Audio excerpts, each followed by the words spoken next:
Assalamualaikum warahmatullahi wabarakatuh. Selamat pagi Bapak Ibu dosen penguji serta dosen pembimbing yang telah menempatkan waktunya pada sidang skripsi saya.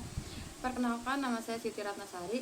Pada hari ini saya akan memaparkan singkat tentang skripsi saya yang berjudul Pengaruh Net Profit Margin dan Debt to Equity Ratio terhadap harga saham pada perusahaan PT Excel Aksiata Tbk periode tahun 2014 sampai 2024. Latar belakang masalah yang saya teliti yaitu mengenai persaingan bisnis di era globalisasi. Perusahaan dituntut untuk memiliki manajemen efektif demi keberlangsungan dan pertumbuhan.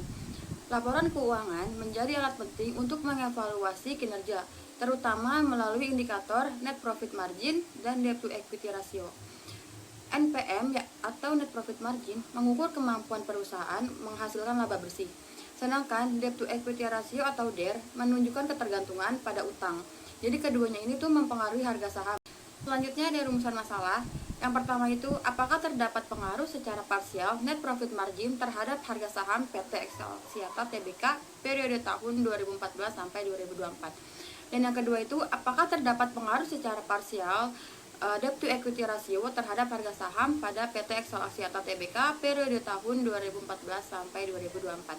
Yang ketiga itu, apakah terdapat pengaruh net profit margin dan debt to equity ratio secara simultan terhadap harga saham PT Excel Aksiata Tbk periode tahun 2014 sampai 2024. Ada tujuan penelitian.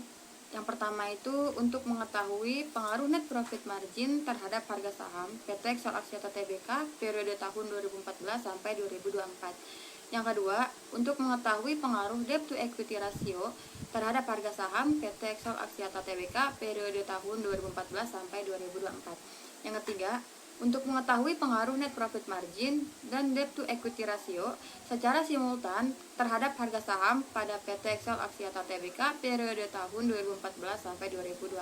Selanjutnya adalah landasan teori.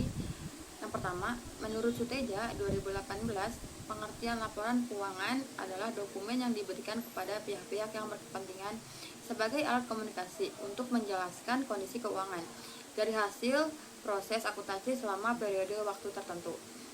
Yang kedua ada menurut Martini 2021. Net profit margin adalah rasio yang mengukur sejauh mana kemampuan perusahaan menghasilkan laba bersih pada tingkat penjualan tertentu. Yang ketiga ada menurut Kashmir 2019. Debt to equity ratio yaitu rasio yang digunakan untuk menilai utang dengan ekuitas. Debt to equity ratio adalah rasio yang menggambarkan seberapa banyak proporsi dari modal perusahaan yang sumber pendanaannya berasal dari pinjaman atau kredit. Yang ketiga ada menurut Sugianto 2022. Harga saham adalah harga per lembar saham yang dicatat pada saat tertentu di bursa efek dan harga yang ditentukan oleh permintaan dan penawaran di pasar modal. Baik, sebelum saya melanjutkan untuk menyampaikan kesimpulan dari penelitian ini, saya mohon arahan, kritik, dan saran dari Bapak Ibu dosen penguji agar hasil penelitian ini dapat lebih optimal dan bermanfaat di masa mendatang. Berdasarkan kesimpulan penelitian yang telah saya lakukan bahwa variable net profit margin secara parsial tidak berpengaruh signifikan terhadap harga saham.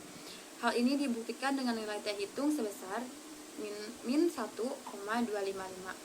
Lebih kecil T tabel 2,26216 dan nilai signifikansi 0,245 lebih besar dari 0,05 sehingga HO diterima dan HA ditolak. Yang kedua ada debt to equity ratio secara parsial berpengaruh positif dan signifikan terhadap harga saham. Hal ini dibuktikan dengan nilai T hitung 2,784 lebih besar dari T tabel 2,26216 dan nilai signifikansi 0,024 lebih kecil 0,05 sehingga HO ditolak dan HA diterima. Yang terakhir ada net profit dan yang terakhir net profit margin dan debt to equity ratio secara simultan berpengaruh signifikan terhadap harga saham pada PT Excel Aksiata. Hal ini dibuktikan dengan nilai F hitung sebesar 5,175 lebih besar dari F tabel 5,212 dan signifikansinya 0,036 lebih kecil dari 0,05 yang berarti HO ditolak dan HA diterima.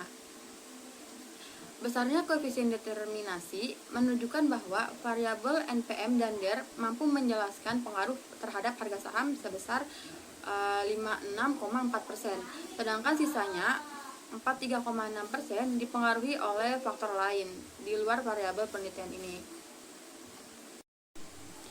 Demikian presentasi yang saya dapat sampaikan. Saya menyadari bahwa penelitian ini masih memiliki banyak kekurangan. Oleh karena itu, saya mohon saran dan masukan dari Bapak, Ibu dosen penguji agar skripsi ini dapat lebih baik dan bermanfaat di masa mendatang. Terima kasih atas perhatian dan kesempatan yang diberikan. Wassalamualaikum warahmatullahi wabarakatuh.